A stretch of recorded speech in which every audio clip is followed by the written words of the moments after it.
Welcome back to FallingFoxGaming, everybody. I'm your host Blaine, and today we're going to be doing a full compilation of my Kenshi's beginner guide. Now, if you have watched any of the other videos in my series, feel free to skip this video. This is essentially going to be a compilation of all of those guides with some clarification on the points that need to be clarified. There were several things that have a little bit of miscommunication, and I just want to make sure that everybody watching here in 2023 and beyond know that this guide is still fully relevant. There have been no updates that have changed anything in a major way, so everything is still fully relevant. So if you are brand new to the game or looking at the game, this guide will be perfect for you. So let's just jump right in, starting at the very beginning of starting a brand new game. Once you've started up the game and selected new game, you'll be given the option of what starting scenario you want to play. There are no wrong answers to which you can pick, but some are much better suited to new players. Once you learn the game, you can select any of the starting options and still have a great time.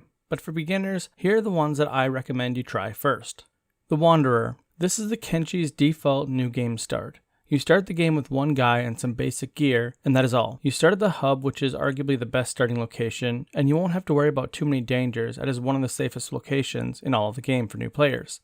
The Wandering Trader. In a similar fashion to the Wanderer start, this start is quite easy. You'll begin with a backpack full of items that you can sell and a pack animal. This is a good start for those looking to play as a trader or those that enjoy role-playing a less combat-oriented start. My suggestion is to do this start if you want to follow a trade caravan around and help them out. This will allow you to loot the things that they run into, and if you heal them after combat, you'll begin building reputation with whatever faction they're a part of. Empire or Holy Nation Citizen. This one's pretty self-explanatory. You can start off in one of the major cities as one of the major faction citizens, and you can go around and try to be part of one of their factions. But be warned that both the factions have several strict rules that you must follow, so pay attention to what the NPCs are saying, or else you might find yourself in prison or laying on the ground bleeding out somewhere. The Son of a Captain. This is a similar enough start to the Wanderer and the Empire Citizen start, except that you start in the United Cities territory and you get a decent weapon. You'll also be friends with the United Cities, and you'll have the Holy Nation hate you. Nobodies and Freedom Seekers. This is my favorite way to play the game. These two options allow you to start the game with a group of people, and they're similar enough that I just kind of group them together as a similar start. Basically, Freedom Seekers start with goods to build a couple of small buildings and some okay gear, while the Nobodies start with, well, none of that. Both are great starts, and I would recommend these two starts the most after you learn how to play the game a little bit. So start with the Wanderer, learn how the game plays a little bit, and then if you're happy with where you're at of knowledge-wise of how to play the game, then go ahead and restart with the Nobodies or the Freedom Seekers start. Before you click begin, I always recommend that you check out the advanced options to make sure you have the game set up the way you want. Scrolling over each slider, an option will tell you what it does, but I have a few words of advice for new players who don't know too much about the world. First, the hunger slider controls how often your characters need to eat. The further to the right that you have the slider, the less often you'll need to eat. For your first couple of games, I highly recommend you push this to the right by a couple of multiples to allow you to focus on learning other aspects of the game before you worry too much about food. I suggest putting it to around 4 to begin with. This will require your people to eat still, but it's far less often. Next is the Chance of Death slider. This one is tempting to lower this modifier in an attempt to keep your characters alive, but will also make the NPCs also unable to die. This can be frustrating as you may want to keep yourself alive while killing NPCs a bit more easy. There are ways to adjust that, but for now, just leave the slider alone until you get the hang of the game. Then you might want to turn it up a bit to make it easier to kill some enemies. As a side note, it can help to lower the slider in the beginning if you don't want to kill NPCs. You can still loot them and make them far less dangerous. The Global Damage Multiplier sliders simply means how much damage everyone in the world is doing. If you lower the slider, the battles will take a great deal longer, and it will really help new players get the hang of the game, and it'll help you learn the micromanaging of the characters in battle. On the flip side, if you raise this number, it means everyone deals way more damage and can potentially one-hit or even kill others in a single blow. This slider is one of the best sliders to play around with to see what you enjoy the most, as it can drastically change the feel of the game depending on what you want. Either epic slow battles to the death, or a style of fighting where it's he who hits first wins, or somewhere in between. This one is definitely a personal preference slider, so make sure you kind of play with it to see what you like. Production speed, research speed, and building speed sliders are all about personal preference. If you turn them up, then it does make the game drastically easier, but only in matters of grinding. Some people like the slow grind of the game, but if you want to get on with the later game stuff, then you can turn these up to get there faster. Remember, it's your game, play it how you like, ignore what the haters say. Number of nest multipliers. Please, please, please use this one with caution. This slider controls how many bandit camps and animal camps spawn in the world. And in the beginning, they can already overwhelm you if you're not ready for them. Once you get the ropes of the game, it is fun to crank it up and watch the world get weird as the animals can kill off towns and such with enough time passing. But I do recommend that in the beginning you do not mess with the slider too much, as you can very quickly get overwhelmed and not be able to save your game.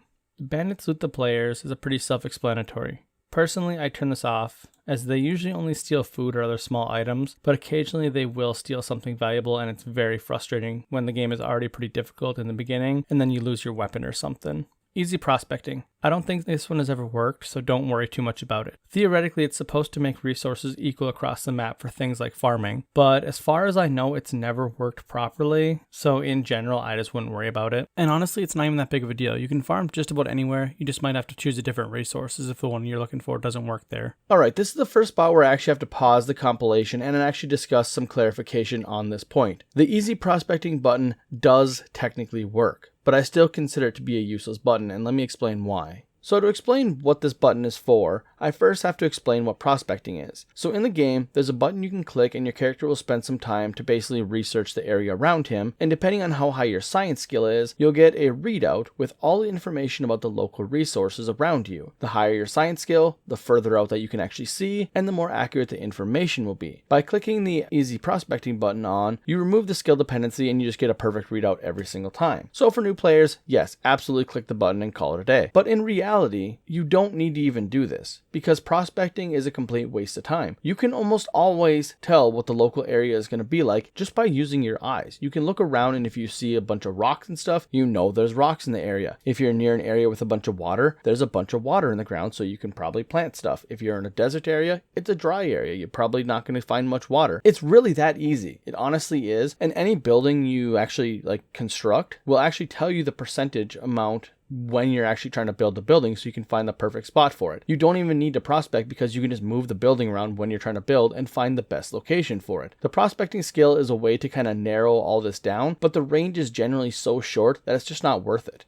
At most, it's maybe 100 feet, couple hundred feet, but really, you need something that would do like an entire region for it to truly be helpful. So my personal advice is just skip it, don't worry about it, just click easy prospecting on and just play the game. For a new player, you're not going to be able to use the information anyways, because building is a long ways down the road and it's not going to be worth your time.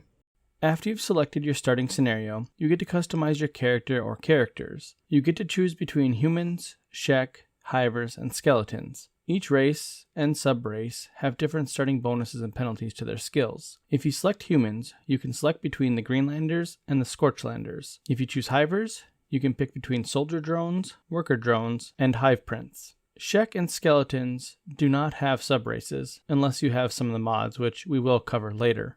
Each species has a large variation at what they are good at and what they are bad at. But in the end, all the characters are equal enough that you really don't have to worry too much about what you pick. Just pick something that you think looks cool or that you want to roleplay. The stat bonuses and penalties are just modifiers towards how fast or slow they learn something. So in the end, all that it means is you have to spend a little bit more or less time training in that particular skill or stat.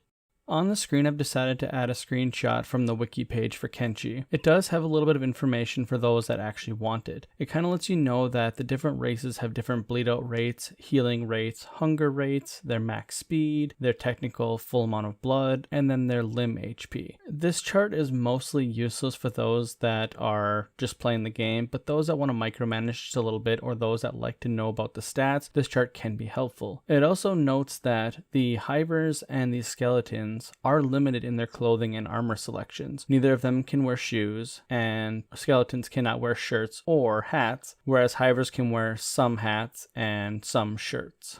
Once you're done editing all of your characters, and make sure that you do all of them, you have to click the little arrow, just hit confirm and your game will start. After loading into the world, you'll likely be a bit overwhelmed with everything on screen, but you'll probably want to get started doing all sorts of fun things right away. But let's slow down for a second and explain what all the different UI options mean and learn the basics before you go and get eaten by a beak thing. First things first is the UI. There are a lot of buttons and some helpful pieces of information that we need to learn before going further. The UI is broken up into several parts. On the left is your selected character stats. Both your own party members and NPCs can be selected to see what their general stats are. Here you can see what the character's state is, things like normal, injured, bleeding, and so on. And you can see what their current goal is, aimless, patrolling, sleeping, and so on. And their encumbrance percentage. If this shows 0%, you are under your weight limit for a heavy load and you won't be penalized. More will be explained on this part later. Below those options are the character's base stats: attack, defense, strength, dexterity, toughness, and dodge. You can usually gauge how strong an NPC is by how high these numbers are, and these only serve as a quick reference for your own characters. There's actually a full character sheet that we can look at with better information on them. On top of those two stat areas, we can see the selected character or the item's name and faction alliance, if any. That's about it. Simple, but helpful for a quick reference. Just to the right of all that stuff is the state and hit points of all the selected characters' body parts. These numbers can be hard to get used to because each race or subspecies have different maxes, and the minimum they can go to is actually dependent on their toughness. When you're just beginning, just know that a full greenish yellow bar means it's at full, and it will lower as you take damage. We'll cover these numbers more in depth shortly, but for now just know that the higher they are on the screen, the better. The bottom center of your screen is your squad tabs. Here, you can click on your characters to select them, shift-click to select or deselect multiple characters, and hit the tab key to change squads. You can also select people by hitting 1 through 9 on your number keys, which you can also hold shift the same way as before to select or deselect multiple people. You can also use this tab to give items to other team members. As long as they're close enough to trade, you can just drag an item over their portrait and let go to give them the item. You can also edit the name of your squad in the full squad menu, which I'll be showing you here shortly.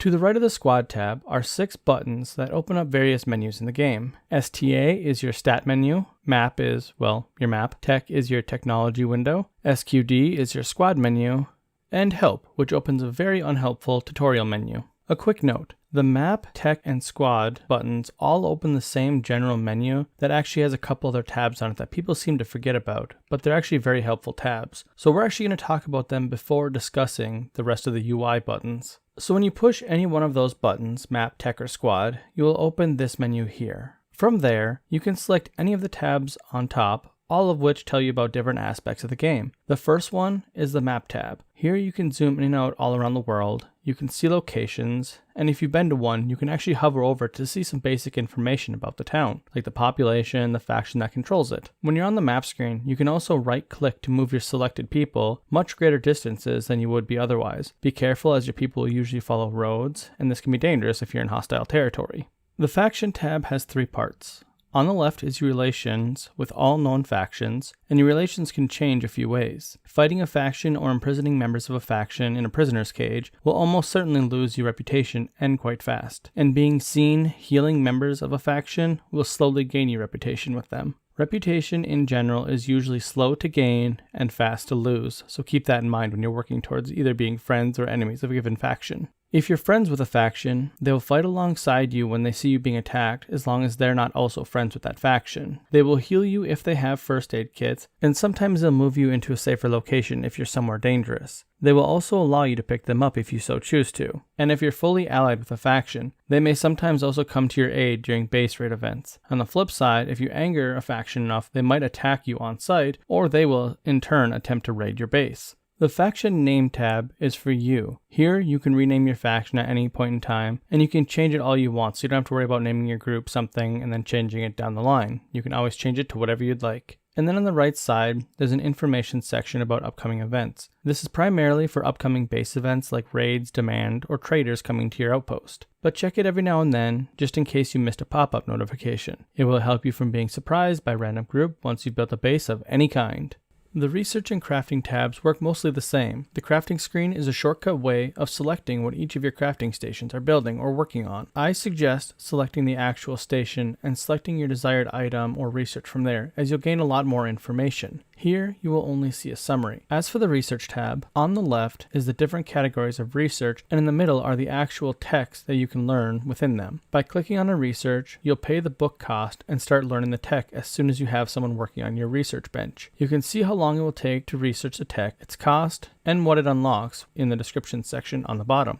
In the beginning, research can be very expensive and time-consuming, so I do recommend that you take time to learn the game a little bit before worrying about research too much. Research once learned cannot be forgotten, even if that research bench is destroyed. The Squad tab is where you can create and name squads to appear in your squad section on the main screen. Here, you can drag portraits around to move them to different squads or rearrange them within their current squad. To create a new squad, simply click Add Squad. You can also delete an unwanted one by clicking Delete. Just remember that it has to be empty to delete it. In the top right corner, you can see how many party members you have in total. Without mods, you'll max out at 30 total party members. You can also kick people out of your party permanently by selecting them and clicking the Dismiss button in the bottom right corner. Once you dismiss a party member, they will no longer be a part of your party, and they are generally expected to be gone for good. There are ways of getting some of them back, but just be warned that normally when you kick them out, they'll be gone forever. The Dialogue tab is just a backlog of all the different conversations that you've overheard while playing, and some of the major and minor events will appear here as well. The AI tab has several options for your characters. These choices will affect how your party members will interact with the world when you are not directly micromanaging them. Most of these options will only happen if you have the job button for them active, even if they don't have an actual job set. Ditch items makes your characters unload items into storage bins if they have any. Sleeping when injured will make the wounded people go to sleep until they fully heal if they have an available bed nearby. Sit while idle has them run to the nearest chair and sit when they have nothing else to do. Heal, help, rescue allies makes your character aid NPCs respectively by healing them, fighting alongside them, and picking up injured people. This only happens when you are actually allied with a faction. If you have not officially been allied with them, they will not aid them. Just because you like a faction or you think you're friendly with them, it does not mean your people will actively help them. They have to be a true ally. The Share Food option will allow nearby squad mates to share food that is in their backpack. The backpack with the food in it must be worn, and both characters must be in the same squad for this to work. When the characters are close enough together, they'll share food if one of them is hungry. Feed animals. You can elect not to feed your animals by unchecking this box. If you uncheck this option, animals will not feed from backpacks or their own satchels. If you ever decide to do this, know that you are indeed an evil person. Shoot first, ask later. If this box is checked, any character assigned to a turret job will attack any potential threat. This includes neutral creatures such as animals and people from neutral factions such as bandits. Be warned, however, that this will make your turret people also shoot potential non-hostile people that will then become hostile, which can of course lead to other problems. Generally, I check this box as there are more potential baddies in the wild than not, and better safe than sorry, I always say. Finally, the follow formation box. This option makes your people follow their target in a specific manner. This does not change how your people run around together when you select all of them and then click to move them. What you need to do is assign people to follow a particular character and then move only that one character, preferably your slowest character so everyone can keep up. This can still be a bit buggy, so what I do in larger groups is I have my main guy being followed by two guys in a formation and then have the rest of the party split into two groups following each one of them. The military option is supposed to make them a bit spread out and stagger them a bit when they stop, while the caravan is supposed to create a long line, but as I said, it can be very buggy, so don't expect too much. That is it for the AI tab and the selection of tabs in general. We'll go back to the main screen now. The last couple of buttons here in the blue box are pretty simple, so I'll cover them quickly. The help menu is utterly useless. It's mostly generalized information that doesn't really help you figure anything out unless you like vague text about something that could potentially work. Honestly, if you need to look up how to do something, you're better off either on the Kenshi wiki page or watching one of my other tutorial videos that will be following this one. The inventory screen is fairly self-explanatory, but there are a few helpful things that I can say about it. You can equip items to your character here by either right-clicking an item or by dragging it to the proper slot on your person. Some characters are limited in what they can wear, namely hivers and skeletons. For them, the body part will be grayed out. Similarly, you can equip a backpack. In the same manner, you can open and close it by selecting the Open Bag button. If you opened your inventory with the shortcut key, which is the default I on the keyboard, then the backpack will already be open for you. You are limited to what you can carry by the space in your bag and your base inventory, and technically by weight. If you carry enough, you'll be moving so slow that you'll essentially won't go anywhere. More on that in the next video. I will also talk about your equipment choices in the next video, so if you need help, check that video out. In the top right corner of this menu, you can see your total weight with anything being over your total adding to your encumbrance. If you're disguised, you'll be shown here, along with how well you're disguised. And as you can see, if you're a slave or look like one, it will also be shown here. The final thing on this menu that matters is the limbs button.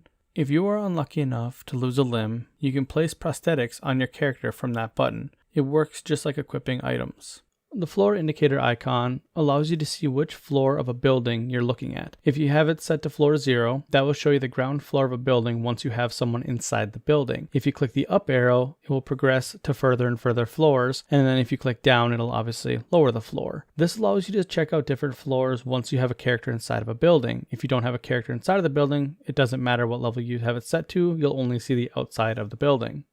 To the right of the floor indicator icon is the speed control system for Kenshi. The game has 4 speed settings. You can either pause the game, have the game run at normal speed, increase the speed, or increase the speed greatly. Now generally you'll want to play the game on normal speed, but you'll often pause it during combat or when you're trying to make decisions that you don't want to make hastily. You can increase the speed depending on the task you're doing, if you're doing some mining or if you're just traveling long distances, but just be aware that when you're playing at higher speeds, it gives you less time to react to threats throughout the world.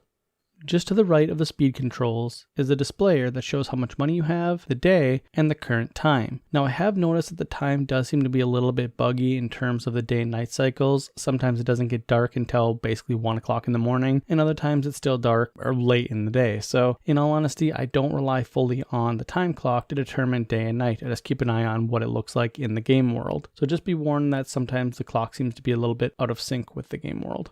The final icon in the yellow box here is the button to open and close the build menu. Everything in the orange box can be thought of somewhat like an individual character's options. The block, hold, passive, jobs, range, taunt, and sneak, along with the bottom left icon with the arrows with the character running, indicates options that you can toggle for each individual character in your party. The rescue, medic, and prospect buttons are all actions you can have a particular character or selected characters do. I'm going to cover them very briefly. They really don't need much explaining, but I am going to kind of give you an idea of how to use them in the game. So that way, those of you that don't know what they are can use them effectively without having to worry about the minute details. The block option sets your character to a purely defensive stance, where they gain a bonus to their blocking ability, but they will not attack. The bonus you actually get from the block toggle option is really not all that great. And honestly, the only time I've ever really used it is when I've had multiple people in a fight and one person is just outnumbered, and I just set them to block so that way they can hold out a little bit longer until their other teammates can get to them. More often than not, you're actually better off just leaving this option off and letting your characters try and fight, and if they get knocked down, let them get knocked down and then have them get back up to fight again. The hold option prevents the AI from taking control of your characters and having them chase down enemies or run over to new combat when it's nearby. This is primarily used to keep your people in very specific formations or to keep archers in a specific location so that they can fire without hitting friendly targets. It's a very micromanaged button as you have to control each one of your people individually when this option is toggled, and honestly I do like using it, but for a lot of people it's not a very good option, especially when you don't know the game too well. It's better to let the AI have your people run around and attack targets they see fit. If you have the passive option toggled, it simply means that your characters will not attack, even if they're being attacked themselves. Be very, very careful with this option. If you forget that it's on, your characters will let themselves get killed. Only turn it on when your characters are generally in a safe area or if you really, really do not want them engaged in a fight. The jobs toggle option is one of the more complex things in Kenshi. This button allows the AI to control your character without your input. If it's toggled off, your character will simply just stand there and defend themselves, and that's just about it. However, if you have this toggled on, then your character will do any of the things from the AI menu that we talked about in the last video, or they will do jobs that you have assigned to them. Now, we haven't actually covered jobs as a game mechanic yet, so I'm not going to go into that too deeply yet, but know that your character won't do any jobs unless you have this option toggled on. You can leave a job in their queued actions without them actually doing the job just by unselecting this option. So for instance, if you have someone on medic and mining, if you toggle this off, they won't do either of those jobs until you toggle it back on. It's a nice way to keep your characters with say a profession, but without actually having them currently doing it. The ranged button simply means whether or not your character will prioritize using their ranged weapon over their melee weapon. If you have this turned on, your character will use their ranged weapon until they are attacked in melee, at which point they'll draw their secondary weapon if they have one. If you have a character that has a ranged weapon and a secondary weapon, if you want them to use their melee weapon in their secondary slot instead of their ranged weapon, just toggle this option off and they will draw that one instead of using their primary ranged weapon. As with many things in Kenshi, this button can be buggy and sometimes they don't switch their weapons properly. So make sure when you're toggling this on and off that you're watching your characters to make sure they're switching their weapons properly. Taunt is another self-explanatory button. It simply means that the selected character is attempting to draw as much attention from the enemies as possible, meaning they attack him instead of your allies. This is really useful if you have a well-armored person or a well-trained person with a group that's not very well trained. They will take the aggression from the enemies and allow the lesser trained people to attack from behind or the side or run away. The final toggle button is the sneak option. Now this is something that needs a little bit of explaining and we'll cover sneak when we actually get to the stats, but basically this is the button that you click to make your character go in and out of stealth mode. I do highly recommend you go into your key configuration and hotkey this to something really close to your basic movement keys. I have mine set to the tilde key so that way I can quickly go in and out of stealth if you need to, and it's saved me multiple times, so it's something I highly recommend you do. The stick figure icon with the two arrows next to it is a toggleable option for each character that determines their movement type, anything from walking to running to traveling as a group with the slowest team member and so on and so forth. This option, I highly recommend you just make it so all of them have the icon set to movement as a group. That way everyone in the group that you've selected travels at the same speed as the slowest person in your group. That way you don't outpace each other. The rescue and medic buttons are actions you can have your selected characters perform. The rescue button will make it so anybody selected will pick up any and all fallen teammates or allies if you're allied with another faction and you're near a downed person. The medic similarly will assign the medic job, which means they'll use their first aid kits to heal them up or robotic kits if it's a skeleton. And the last button here is the prospect button, which I'll cover in detail a little bit later. The next part of our guide is going to be talking about the stats of your characters. Now, I warn you that this is going to be a very long and dry section as there's a lot of stats to go over and a lot of just details that don't necessarily matter so much to your day-to-day gameplay. So I do invite you to skip ahead to the general information and tips that I'm going to give afterwards until you play the game a little bit and actually care what the stats are. But the stats guide is going to be here just for those that actually want to know about it. So here we go. You can open up your stat menu by either clicking the stat button or by pushing C as the default hotkey, and it will bring you to this menu here. Normally this menu will just be overlaid over your general game, but I'm going to block out the back screen so I can show you information a little bit clearer. The first thing we're going to talk about in the stats menu is the attributes, because every other skill is affected by the attributes.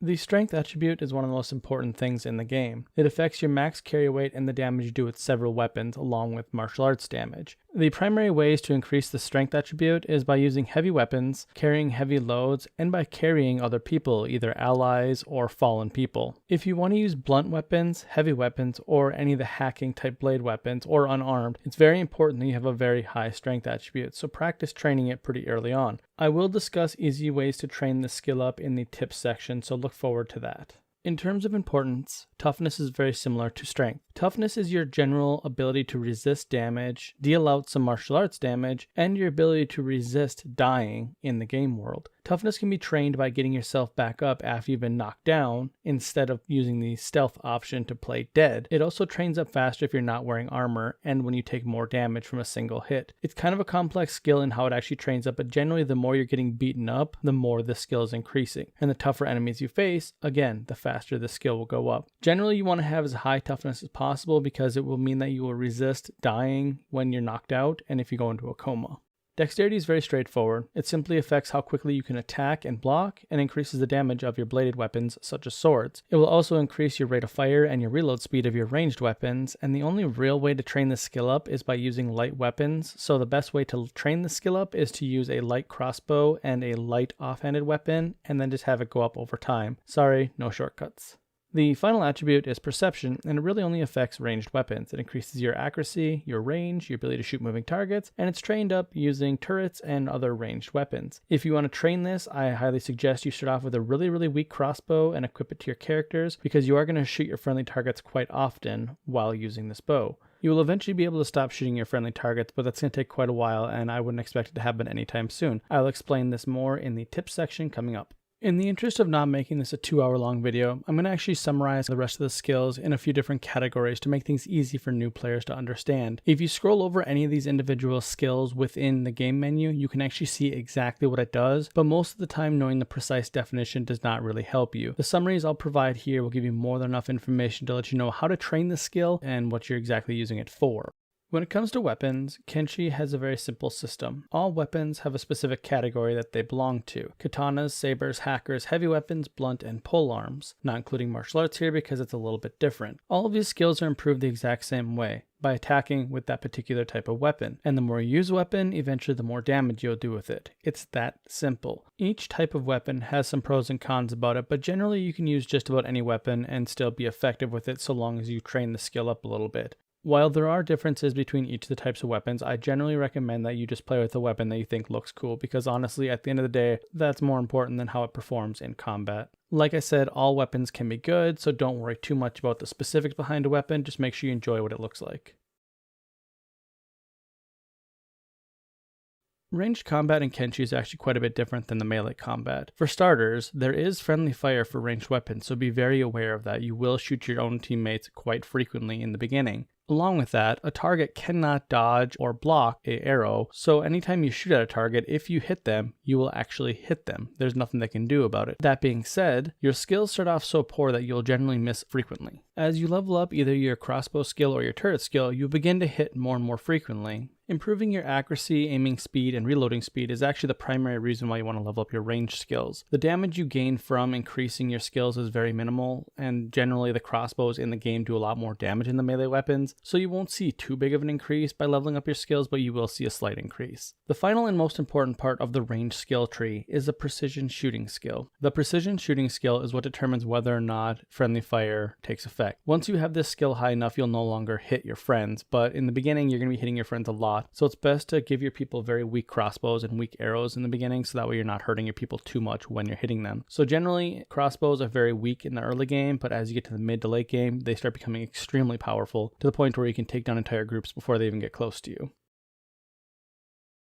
Now that we've talked about the weapon skills, let's talk about the combat skills. It's separated into two categories, and it's determined by whether or not you have a weapon equipped. If you have a weapon equipped, you will be using the melee attack and melee defense skills. If you do not have a weapon equipped, you'll be using the martial arts and the dodge skills. The way these skills work is that they go up respectively while you're using a weapon or while you're not using a weapon in combat. Your melee attack and melee defense will go up if you're using a melee weapon, and your martial arts skill and your dodge skill will go up if you're not using any kind of weapon. As you increase melee attack, you'll land hits more frequently, you'll increase how fast you attack, and you'll generally wield your weapon a little bit better in combat. Melee defense will increase your chance to block an incoming attack, and it will increase how quickly you actually do the block so you can get back to attacking yourself. When it comes to martial arts, there's a couple things you need to know. First of all, if you're using martial arts, you actually take damage when you're striking enemies. This is because as a fleshy human, you don't have any kind of armor on your fists. Once you get your martial arts skill high enough, you will eventually stop taking damage from that. Unless you're a skeleton, which at that point you don't take any damage from using martial arts one way or another. Another cool thing about the martial arts skill, as you increase the skill, you'll actually learn some new moves which actually do different things in combat, such as knocking people over a little more frequently or stunning them.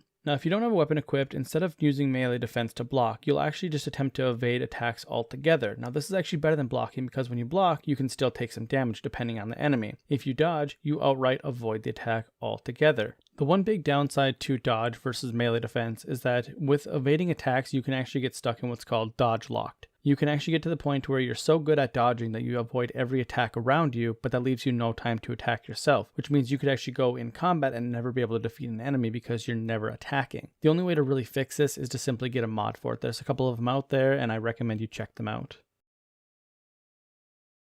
The thievery and athletics skills really don't need too much explanation. The information I have right here on the screen is all you really need to know about them. Stealth determines how easy it is to remain undetected and increases your disguise effectiveness. Lockpicking determines how quickly and how effectively you could pick locks. Thievery increases your chance of stealing items. And assassination determines how successful you are at knocking someone out. Athletics is simply how fast you run, and swimming is how fast you swim. When it comes to the tips and tricks section, I will explain how each one of these skills are used in more detail, so don't worry about the details yet.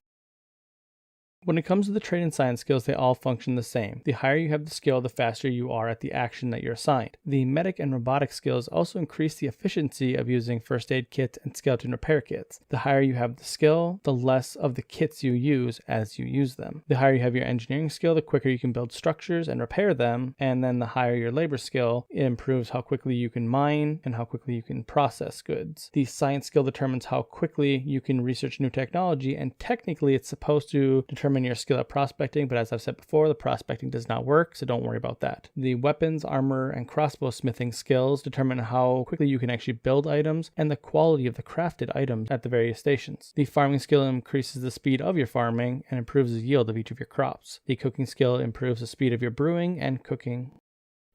So as I've said before, Kenshi's skills are pretty self-explanatory, and you really don't need to know the details of them. Whatever skills you're using while you're playing will level themselves up, and you'll just get better at everything that you're doing. All that being said, let's get to the general tips. The next video is going to cover all the basics of playing Kenshi and some general information of what you can do in the early game to make the rest of your game more enjoyable, but for the final section of this video, I want to leave you guys with a couple of general tips that will make everything else easier for you just in case you don't know about it. First and foremost is learning some of the hotkeys. The spacebar is one of the best hotkeys as it pauses the game or returns the game back to the speed which you had it set for, along with using the F1, F2, and F3 keys to change the game speed without having to actually click the button with your mouse. You can also hold the right mouse button down whenever you can interact with an object or a person to see a list of all the options you can do. You're not just limited to right clicking and just leaving out whatever happens. Most of the time you can do multiple things to an object or a person, so it's always worth holding down the right mouse button to see what you can all do. The last tip is going to be more of general advice for those that are just starting Kenshi. Kenshi is an open world sandbox game with very, very little guidance. It's not a game for everybody, and it can be very hard for a lot of people to get into. There is also a pretty steep learning curve because there's so many different options and different ways to play the game that you may jump in the game expecting one thing and finding yourself not enjoying that, but not knowing that there are other options and other ways to play the game. So my biggest suggestion for most people is to play the game for an hour or two. If you're not really having that good of a time with that character, start a new game with something different. The more you start new games, the more you can see the different starting locations, the more you can try different role plays, and in general, if you are self-governing and self-guiding, you can have an unlimited amount of fun in this game. I have over 1,000 hours, and I continuously still have a great time every time I play because I go into the game to make my own adventures, and you kind of have to do the same thing. If that's not your style of game, this may not be the game for you, and I'm sorry to say that. It's pretty blunt, but that's the way it is. If you're somebody that needs somebody to hold your hand to play the game, you'll probably not have a good time. And if you've played the game for about 20 hours and you're still not really enjoying it, it's probably just never going to click for you.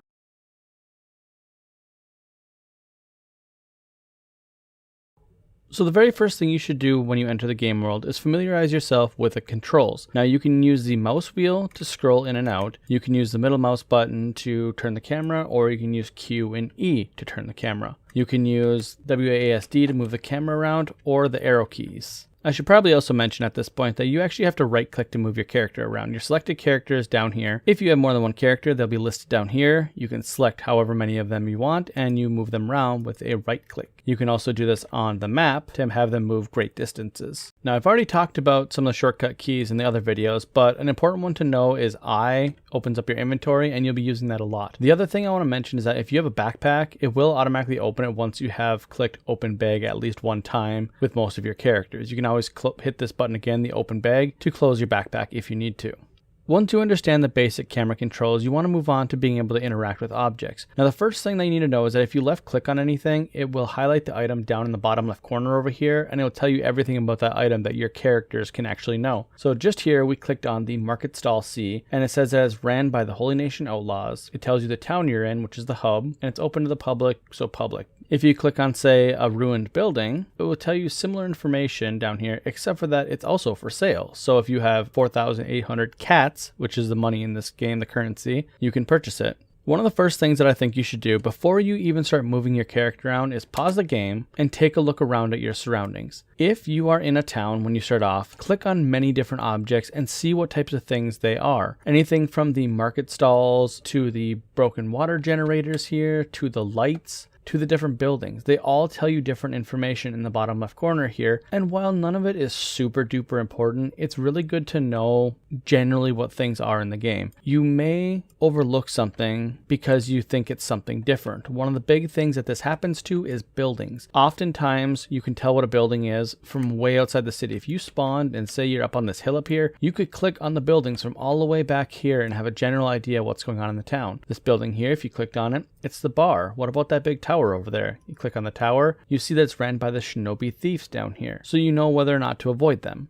When you start the game and when you explore the world, always be looking around. Take the time to pause the game and just take in your surroundings. There's a lot of things that you can see in the game world that you might very easily miss. One example of that is these things right here. Right outside town, if you just kind of look, it looks like a bunch of trees and some rocks. This is not actually a rock. It's actually a mine. If you look at it and click on it, it actually shows you in the bottom left corner what it is. This is an iron resource. And this is something that's very easy to miss if you don't know about it. It just looks kind of like a rock. When you first start the game, I highly recommend you click on just about everything you possibly can just to see what it does. Another really cool feature about looking around is if you hold the Alt key, it actually highlights everything that's on the ground. This means anything that's on tables or anything that's loose that you can pick up. You can pick it up freely, and when you scroll over it, if it goes green, that means you can pick it up without any repercussions whatsoever, and it's just going to fill up your inventory, and that's about it. It's effectively yours at that point. But if you go inside, say, a store, everything in here highlights red. That means it is an owned item and you have to steal it if you want it. And in Kenshi, there's several different things about that particular art that you need to know before you start wandering around stealing everything. It's not like many other games like Skyrim and stuff where you can just put a bucket over the shopkeeper's head and steal everything. It requires a little bit of, we'll say, practice. The nice thing about Kenshi is that you can't accidentally pick up an item. So if you right click on something, it will tell you right here, hold down the Alt key to steal items. You have to be holding Alt to actually steal anything. Once you've wandered around a little bit, you may be interested in picking some items up that you see, especially if you start off in the hub where there's actually a bunch of little items that you can take. Now, in all honesty, these items are worth very little money, and they're honestly really not worth picking up. You can if you want to. You can just pick them up and sell them if you want. But for you guys, it's actually more important just to kind of learn how the game works. If you hold Alt and left click on an item, you'll pick it up. If you're holding Alt, you have to left click, but if you're not holding Alt, you right click. You'll see that we have picked up an empty rum bottle worth 3 C's, which is 3 cats, and then the cup, which is worth 6 cats. Now that we've discussed interacting with objects a little bit, let's talk about interacting with NPCs. There's 2 basic interactions that you have with NPCs, either combat or conversation. Most NPCs, if you scroll over them, the cursor doesn't change. If you see here, nothing happens. Your cursor stays exactly the same. The only way to interact with that person would be to hold right click and select one of the following options, either to follow them, bodyguard them, which means to protect them if they get attacked, or attack them. Now you can do that with any NPC that you see. There is one other type of interaction, however. If you move your cursor over an NPC and the cursor changes to a chat bubble, that means you can talk to this person. Every NPC is a little bit different, but there are a few basic types of conversations. You have conversations that just give you a little bit of explanation about who they are and what the world is around them, and then there's shopkeepers and other people that have special dialogue options.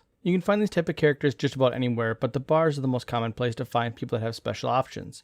Such as over here, this is a mercenary captain. Mercenary captains can actually be hired along with their crew to help protect you and your people. They're very expensive and they keep all the loot of anybody they defeat. If you take that loot, it's considered stealing, but it can be worth it in the early game if you need to protect a base or something like that, or if you're just really struggling for any type of combat. The other type of person in a bar you can talk to is someone like this. They're a drifter. You can see that their stats are extremely low, which is actually a pretty good indicator that you could probably hire that person. So if you right click that person, you will now see a small little dialogue system where you can click 1, 2, 3 on your keyboard or click it with your mouse. And generally, it's a small little dialogue followed by, will you hire me for a certain amount of money, or sometimes they'll join you for free. This person wants 6,000 cats to hire them. You can't afford it, so sorry. This type of interaction is very common in bars throughout Kenshi. You can generally hire people to join your party by talking to them and paying a small fee.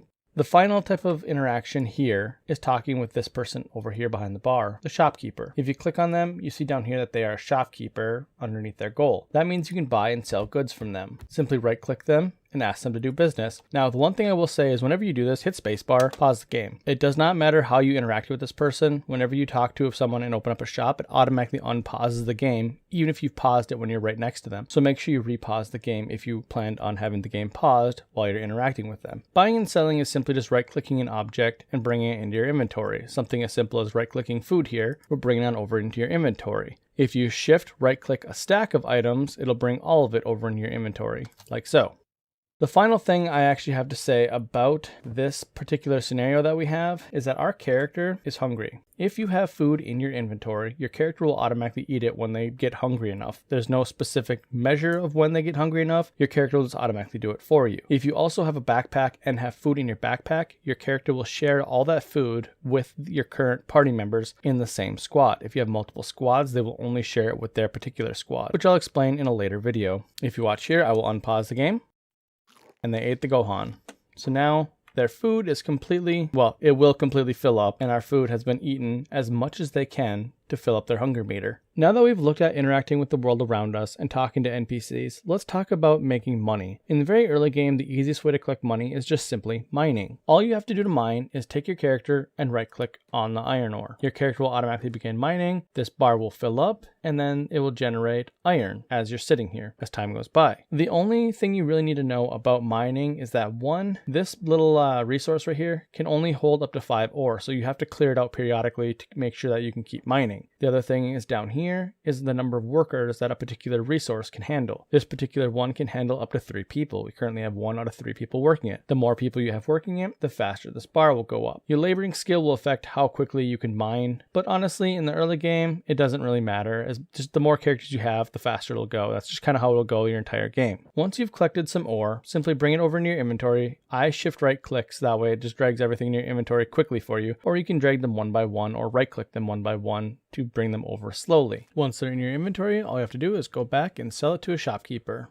A really quick side note about mining. While iron ore is the most common resource to find in the world, there are also copper nodes throughout the world. Right next to Hub, there's this one down here, and then up here, on the far side of this mountain, there's one way over here. You can't really see it, but it's way over there. The reason why I bring this up is because copper sells for anywhere from double to triple the amount that iron does. So if you're looking to just try and make pure money and not worry about strength training, go with copper over iron every single time. The next thing I want to talk about is combat. Now, I'm not going to cover this too in depth because honestly, there's a lot of advanced stuff you need to know about the combat in the game for your characters to be really, really efficient. But in the beginning, when you're just starting out, the only thing you really need to know is that to do combat, you select your character and right click on the enemy you want to attack. Your characters will fight until one of you goes unconscious. As I mentioned in a previous video, every race has a different maximum hit points. Every character's hit points can go to negatives below 0 to a number that is determined by their toughness score. As you get beat up, your toughness score will rise and you can go further into the negative before your character's limbs either break or you go unconscious. The most important things to know about combat in Kenshi is that the game is designed expecting you to go down and get knocked out many, many, many times throughout your gameplay. So don't fret if your character gets knocked out. The best thing I can advise is that you use multiple characters in your games so that way you can leave one character in a safe location and come to the rescue of the other characters with first aid kits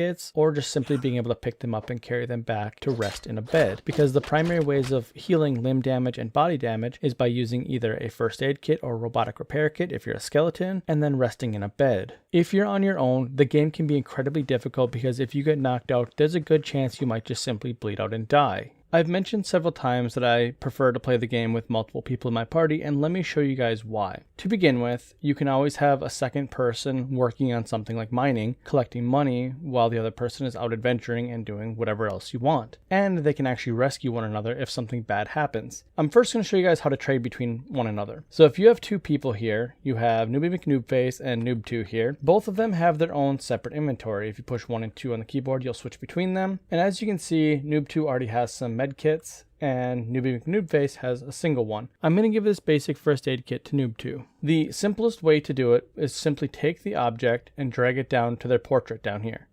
As long as they are within a certain proximity, there's no exact proximity number, but relatively close, you'll automatically drop the item into their inventory. The other way to do it is if you select one of your characters, right click and hold the other character and open up the trade menu, you'll open up both characters' portraits here, and you can trade freely between the two so long as they're close enough. Another tip is if you want to trade between two people, you don't necessarily have to do the right click method. What you can do is you can actually click this little circle icon right here on your inventory, and it'll keep that menu open when you select a different character and open up their inventory as well. You can do this with any number of characters. Their sheets will just simply overlap. The next thing I want to show you is how to actually use a first aid kit. This actually presents us with an opportunity to show you guys some other camera controls as well. If you double click the number key corresponding with the character or double click a portrait, you'll actually snap to and lock your camera to that character so you can zoom in and out and it will stay on them. We currently have Noob 2 selected. We're going to have him run over to Newbie and we're going to hold and right click and click first aid. Now you can just right click. As you see, the cursor turns into a green plus icon. That's the medic icon. That means your character will run over here and try and heal him. There's two things that you can actually do to prevent having to do this exact function. One, you can give your character the medic job. You can either click the button and your character will automatically begin medicing, or if you shift left click it, it will add it to the jobs themselves. So he'll begin healing him. That's all you have to do to use a first aid kit. As you heal a companion, you will use the med kits up. If you watch here closely, it will begin to drop rapidly. The reason why it drops so rapidly is because we're not very proficient in the medic skill. If you come right here, each character has a field medic skill. The higher this skill is, the slower these med kits will be used up when you're healing somebody. Newbie here is now unconscious and he's going to be for a little while. You see that his stats here are now fully recovered in bright yellow. That means they will heal eventually over time, and given 110 seconds, he will likely wake up. In this particular case, he will not fully wake up because his toughness is actually only 3, which means he will be knocked out until his stomach heals up to -12, at which point he will wake up. So he's going to go into a recovery coma as soon as he hits 0 with the unconscious timer. And then as you watch, his stomach will slowly heal because it's been bandaged, and as it heals up to -12, he will be able to get up. But what happens if you're in a dangerous area where you don't want to be stuck out here? Well, this is where you can have a character pick somebody up. You can do this with any unconscious person, whether they're friendly or not. You can either have them pick up the character by right-clicking when your cursor changes to the pickup icon, or you can hold right-click and select pickup. Now Noob 2 can run freely and bring Newbie back to a bed. And that's generally what you want to do. If your character is unconscious, you generally want to try and get them to a bed because their wounds will heal much faster. When a character has been bandaged, their stats will turn bright yellow, as you can see down here. Now that is not actually healed. That is just where your character will naturally heal up to. However, if that limb gets hit one time, that entire yellow bar will disappear and the damage will come directly off the darker color here, which means while his head is fully bandaged up, if he gets hit one time, this 27 will take the damage, not this entire gold bar here. So he's still very vulnerable to being hurt very easily. By putting them in a bed, what it does is it actually heals the lower, the darker color here quicker, so this character will heal fully very quickly. So to heal your character, all you have to do is put a character in a bed. By selecting Noob 2, who's carrying Newbie, you can right click on a bed, click put into bed, and you'll pay the fee. They will set the character in there, and your character will begin to heal. If you watch the stats now, they will heal quite rapidly. The two notes to this is, one, the best thing to do is actually to buy a camp roll from one of the vendors, because you can place that just about anywhere in the world and have a portable bed anywhere. The only downside is that you heal quite slowly in that, but at least you will heal. The other option is to save up and buy a house and build a bed inside your own home. While Newbie is recovering, let's take a look at building. Now, there are many reasons why you don't actually really want to build in the early game. The biggest reason is as soon as you build a building, bandits will begin to attack your place. And honestly, it can derail a fun campaign very quickly if your base is constantly getting attacked. However, building can be done in town as well. If you purchase a building, you can always add stuff to your building. So I'm going to show you guys how the building function works,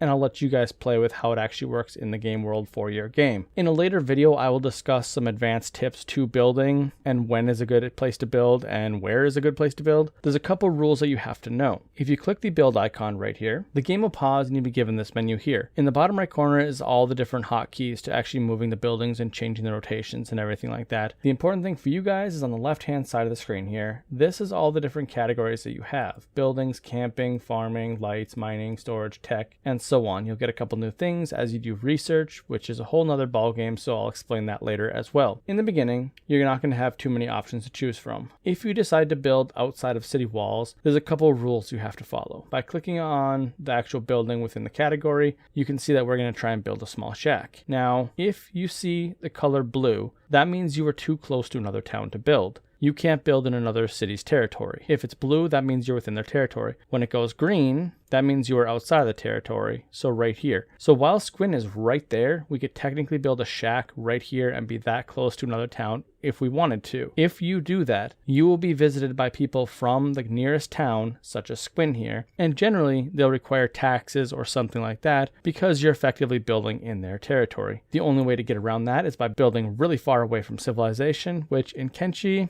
not necessarily the best option. It's usually better just to pay small taxes and move on. If the icon turns red, such as this, that means you can't build it because there's an object blocking it. There are a couple mods that I highly recommend. There's the slopeless mod, which allows you to build just about anywhere. As you see, we can't build on this cliffside here because the angle of the ground is too steep. If you get the slopeless mod, you can actually build up here if you so chose. There's some reasons why you'd want to do that, and there's certain build locations where it really sucks, like right here. If you wanted to build right here, while your character could easily enter that building and live there, the game doesn't allow you. With the slopeless mod, you could build right there. An important thing to note when you're actually building a structure is the rotation and keeping an eye on where doors are. Your characters must be able to get up the ramp into their doors for them to use it. It's very easy to actually build a structure that your characters can't get into, and it's very frustrating when it does happen. Now, the way the building menu works is you can actually set up multiple buildings to be built, and you can choose when you want to build them. For example, we have this small shack here. If we wanted to build a small shack here, all you have to do is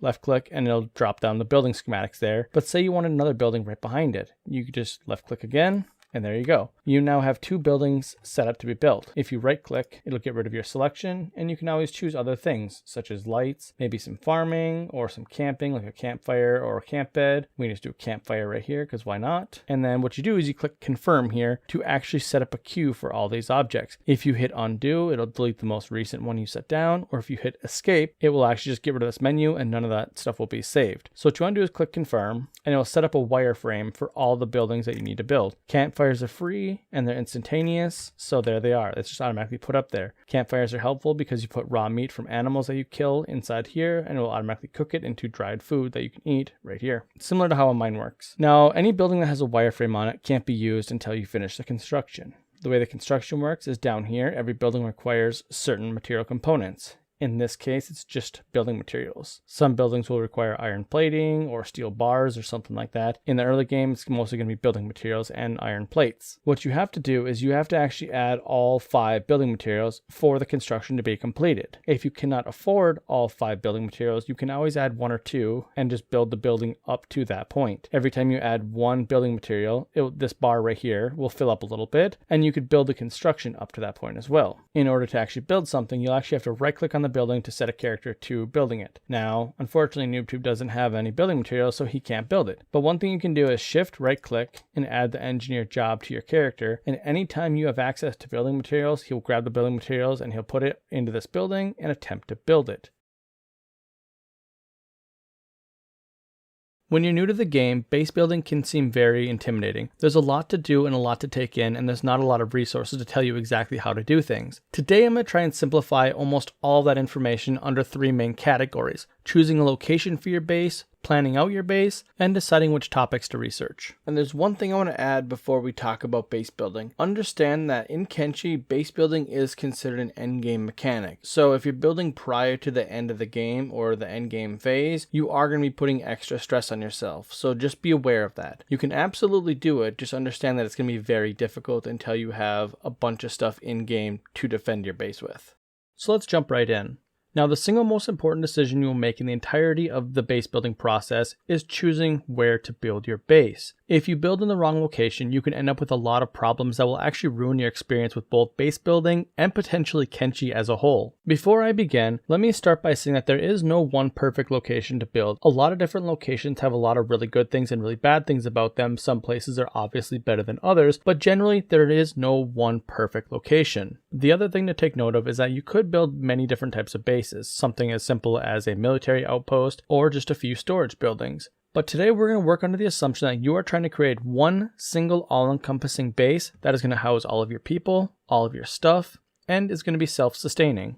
The first thing you need to consider when choosing a location to build your base is your neighbors. This includes the wildlife, such as the animals and beasts that roam around, the local towns, settlements, and any bandits that might be in the area. It's very important that you understand all the different threats that are in your general region because you will be dealing with all of them. Now, having a base comes with several problems, and that is assaults against your base. If you build in an area where you have something like beak things or gorillas in your local area, they will attack your base. You may be able to handle one or two of them out in the wild, but when you have 6 or 7 of them attacking your base, you need to understand that this will weigh heavy on both your troops, your resources, and sometimes just your general time management of playing the game. If you do not want to deal with the micromanagement of dealing with difficult adversaries, it may be worth finding a new location. When determining a building location, there's kind of a priority list that I like to go under to determine where I want to build. The first thing I want to look at is who I want my major neighbor to be. This is something like a faction such as the Shek, the Holy Nation, or the United Cities, and then the local towns that are going to be nearby. Under most circumstances, one of these big factions are going to demand something of you if you build anywhere near their region. They're going to consider your building under their territory as a sign that you're willing to pay respect to them. Something like the Holy Nation requiring you to take part in prayer day, or the Shek requiring you to pay taxes. Those are just a couple of examples, but there are other things out there that you are required to do if you build near a major faction. One of the big benefits of building near a major faction is that you get to choose one of their towns to be by, or perhaps be in between two of them. Being near a major town means you have a lot of trading resources, and generally it's a little bit safer because a lot of the big monsters are usually out of the way. Or if you end up in a really bad spot, you can always run to one of the major towns and just hunker down there for a while. After figuring out which town or faction you want to be nearby, the next thing to look at is your local wildlife. Choosing to be near gorillas or big things, like I mentioned, can be very dangerous. And honestly, for a new player, I recommend you just completely avoid that altogether. The strain on your resources that gorillas and big things cause to your defenses is just not worth the time, especially when you're just learning the game. So if you're looking around and you see a big thing or a gorilla in your local territory, it might be worth just choosing a new location altogether. After figuring out what wildlife is around, the next thing to look at is your local bandits and local gangs. Oftentimes, if you're in an area where there's starving bandits or dust bandits, you're almost always safe to build there because they're two of the easier enemies to deal with. If you end up dealing with things like reavers, cannibals, or some of the other high-level bandit gangs, such as the Black Dragon Ninjas, you may honestly find yourself being attacked so frequently and by such powerful enemies that you have no chance to recover if you even survive at all. So when you're first looking for a place to build, take a look around and see what type of bandits are in the region and see what type of stats they have. If their general stats are anywhere from 10 to 30, you're usually in a pretty good spot. If they start getting above 30, they're generally very difficult enemies to deal with in the long run. With that being said, do be aware that dealing with dust bandits and starving bandits for your entire game may get boring, as they don't provide too much of a challenge to your base after you've set up your initial defenses. So one thing to consider is that maybe down the road you might end up building a second base in a more difficult region, and keep that in the back of your mind when you're building. And when it comes to investigating your neighbors, the final thing I like to look at is the local villages and the trade routes if you can see them. Now, the different villages generally don't play too big of an impact with your base, but it does give you an area to go and potentially sell stuff, or an area to potentially run to if there is too much trouble at your base. A lot of the smaller villages in Kenshi actually sell some kind of valuable resource, especially to early base building, such as selling food for your people or selling water for crops. These are two resources that you can sometimes find in the big towns, but finding them in a village that's nearby your base might be a little bit more convenient. After determining the general region you want to build in, the next thing to look at is the resources and the terrain. Now, both of these things go hand in hand, but generally you're going to prioritize resources over the terrain type. The resources in Kenshi are all pretty straightforward, and they're actually pretty simple to deal with, but there's a lot of really tiny nuances that can make your choices a lot more complicated. But when you're first starting out, there's a couple decisions that you can make that will just simplify the entire process, and everything else will figure itself out as you play the game. The first resources you really want to make sure you have nearby your base is iron mines. They are the single most important thing you're going to need when you first build your base, because not only will it be used for most of your crafting and most of your building in the game, it can also be used as a way to generate money. Just simply selling the raw iron ore can actually be very beneficial in the early game. As long as you have iron nearby, you really don't need anything else unless you want to be 100% self-sufficient. Iron can be used to craft most things, and you can sell it and buy the other stuff that you need if it comes down to it. But if you want to be self-sufficient, there are a couple other resources you need to have nearby. Copper is one such resource. Copper mines are pretty plentiful throughout the world, and making sure there's one in your base or nearby your base is important because you use copper for both selling and for some of the advanced crafting recipes within the game. The final three resources that you need are rocks, rocks, water, and wind. All three of these resources require research to be done before you can actually harvest them, and they each serve a very different purpose. Rocks are gathered through a mine that you can build once you've researched the building, and you will generate rocks that can be turned into building materials. You can eventually build a well that will generate water, which you can then use to water your crops, and then you can build a windmill to generate power from wind. To be very clear, having water, rocks, and wind is not a requirement to have a good base, it just makes it a little bit easier to have a good base, which I'll cover at the end of the video when I go over tips and tricks and personal opinion stuff. But just to let you guys know that you do generally need all of these resources if you want to be 100% fully self-sufficient and never have to leave your base to go to town for anything.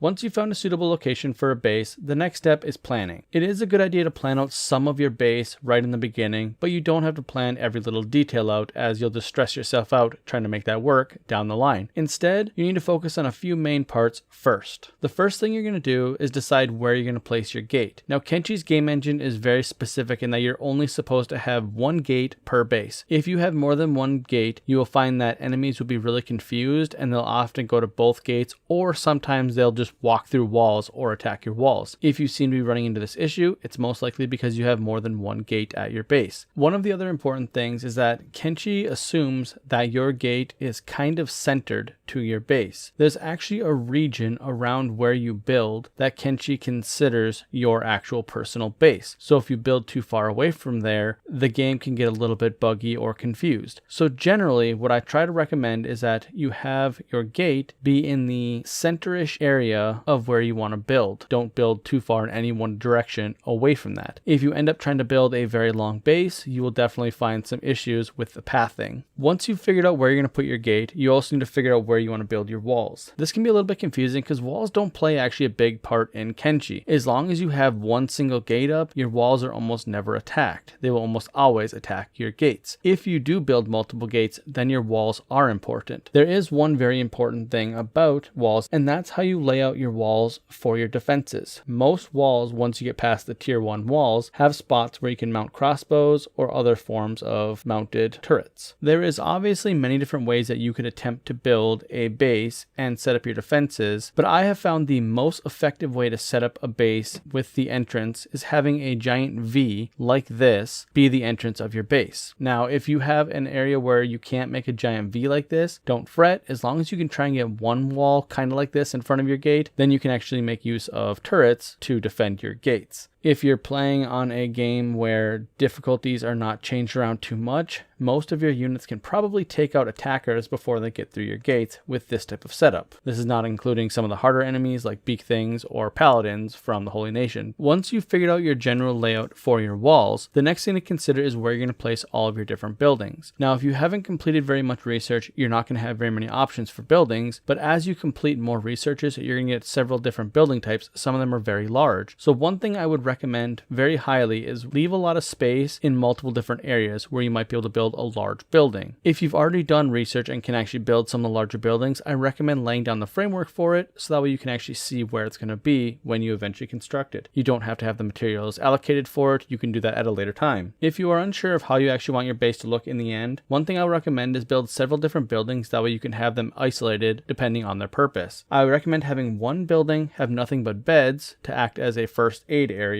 where people can rest when they're injured. Have one building dedicated towards crafting stations and storage if possible for those crafting stations. And then I do recommend having a single building if possible that's going to have all your miscellaneous storage, things like weapons, armor, and even your general storage. It will make it a lot easier for you if you have all of your stuff in one location. If you spread it out throughout your base, you will probably spend a lot of time micromanaging those resources. Once you've figured out the general location that you want to put all your buildings, the next thing to do is allocate a spot for a farm. Now, you generally want to have the space to build the largest farm possible. So what you're going to want to do is you're going to want to select your farms and then go to the largest size to see what kind of space it takes up. Now, you don't have to start with that size farm. You can upgrade your farms as you go along, but you definitely want to make sure you have the room to upgrade it in the future if you choose to do that. So you can generally start with a smaller farm and then upgrade from there. But if you have the resources or if you want to, you can go straight for the biggest farm possible. And that's generally where you want to end up in the end. And then once you're done figuring out where you want your farm, the final thing to do is find out where you can put down all of your machinery. Now this is where the game gets a little bit more complicated, because as a new player, you're not going to know all the different machinery that's in the game, and honestly it takes a while to research all of them. So the best thing that you can do is just leave a fairly large area throughout your base. You don't have to have all your machines in the same location, so you can have some decent space open throughout your base, but I like to try and leave a fairly large section where I can just throw down a bunch of machines, so that way I can have a bunch of people working next to each other in case they need to defend one another. And this will also allow you to have some storage containers nearby to dump those resources into, which I will explain in the tips section of this video.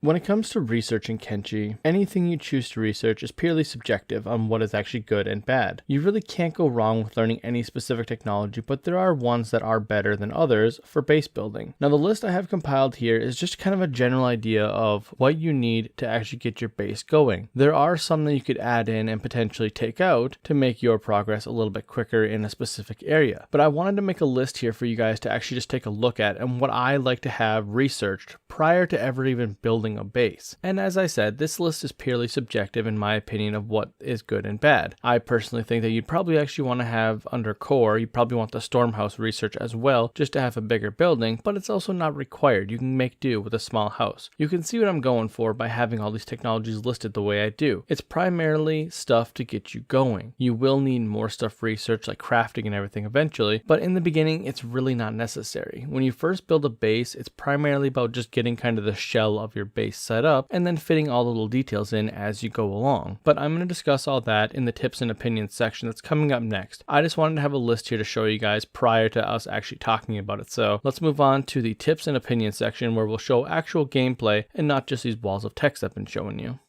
So now that we've moved on to the tips and opinions section of the video, I do want to mention that I do highly recommend you do all the research that I've mentioned so far prior to actually building a base. I also recommend you have at least 4 total characters in your party. That way you can be multitasking. You're definitely going to want somebody doing some mining so that way you can be having an income while you purchase books to do some research. Now in order to do the research up to this point, you need a research bench level 2, which means you actually have to build a research bench somewhere and then upgrade it. I would recommend that if you are building somewhere like in the hub, you should probably save up and buy a Stormhouse to repair. That way you have a big enough building to actually put a research bench level 2. The basic research bench is a lot smaller and can fit in one of the tiny houses, but the level 2 and up research benches take up a lot more space, so you'll need at least a Stormhouse. Now, if you don't want to do any prior gathering and research before base building, understand that it will make everything a lot harder. So in general, I recommend that you actually build inside a town first and then do some research and then go build your own base. Before you actually set out, there are a couple of things that you want to bring with you. When you actually build your base, in order to get a sort of automated process going to where you can keep building and have the resources that you need to build, you're going to need a total of 12 iron plates and 3 building materials to get yourself started. That will allow you to build the machinery to actually continue building everything else without having to run back to town to get more iron plates or building materials. When it comes to picking out your base, it's purely subjective on whether or not a spot is good for you. Some people will like a certain spot where other people will hate that location. So I'm not going to try and tell you where to build, but I'm going to show you one of my favorite building locations right in between the Shek Kingdom city of Squin and the hub. 2 fairly safe locations for a new player, and there's a spot right in between them that is a pretty good starting spot for any new player. So let me show you where that is. And here we are. So we are in a relatively flat location, and right over here is the city of Squin. Now Squin is one of the best starting locations for a player because it has all the necessities and it's very, very safe because the Shek welcome everybody. And up on the hill over here, you can even see the hub. So you have 2 fairly safe locations for players, all within rock throwing distance. Now we're going to focus on this flat kind of hilltop right here. This location has mines galore. You have iron mines, you have copper mines. There's so many of them that I don't even think you're probably ever going to get enough people to work all of them. The reason why I like this is because you can build your base however you want and still have mines very close by. You do not have to have the mines inside your city walls if you do not want. You can just have them nearby, especially in a place like this that's pretty safe. Around here, there's only dust bandits and starving bandits and then bone dogs, all of which a player can handle even in the early game if you prepare yourself. And now I need to talk about something that's a little bit controversial for some people. Now, a lot of people have gotten a little bit angry or annoyed with me that I said the prospecting button is useless. And let me show you why I think that it pretty much is. And it's not necessarily that it doesn't work properly anymore. It seems like they have kind of fixed everything, but to me, it seems very redundant and unnecessary. Prospecting works purely off of your science skill, which you can only raise by doing research. So unless you have one character doing research at all time and he does a lot of research, you're limited to a very small zone that the prospecting actually works on. The radius is expanded based on how high your science skill is. So if you don't have a high science skill, you're only looking at a very short distance away from your character. On top of that, all you're giving is these graphical maps that is just color, and honestly, it's not very useful because as they updated the game, they actually implemented a system that's much more user-friendly and pretty much replaces the redundant prospecting button. So while the prospecting button does show these cool maps and gives you a little bit of detailed information, for most players, this information is completely unnecessary. All you really need to know is that these resources are in the area, and you can tell that just by looking around. You can see mines on the map. You can see that there's rocks on the ground. The only thing that might be kind of helpful is water, but there's an easier way to do that, and let me show you. If you go into the building menu and select one of the buildings that gathers one of these resources, such as a well, you'll see that it says 60%. That is the quality of water. So that is how much you're gathering in that exact spot, which is actually more helpful than just looking at a general map that says, hey, there's water in this area. You'll know precisely how much you're going to get. And you can move this around anywhere within your line of sight and anywhere where the game is actually loading. So depending on your draw distance, it could be a very, very far distance away that you could check. This will allow you to very quickly scan the entire zone around you for any particular spot that is perfect for the resource type you're trying to gather. There's absolutely no reason to sit through and look at the maps anymore because you no longer have to just rely on those maps to figure it out. All of the resource gathering machines will tell you exactly what you're going to get in that particular spot. That's not something that was originally in the game, and I think they added that in because people complained in the early days that the maps were kind of hard to use for new people or people that just didn't understand it. You can do it if you want, and you can get some detailed information, but it's far more time consuming to use the prospecting button when you can simply click on a building that you want to build and see what you're going to get from that particular area. So instead of trying to rely on the prospecting button, all you have to do is look around a general area. Do you see mines? Then you have ore. If you see rocks on the ground, that means there's spots to dig with the mining machine. If you can't actually see physical rocks on the ground, if it's a fairly hard area, you can likely dig up rocks from it. The only thing that you might be able to gather from it is the wind and water, but those percentages really don't matter because either way you're going to generate the resource. So at the end of the day, prospecting button doesn't really serve a purpose anymore other than trying to be a little bit more detailed, and I don't think it does a good job.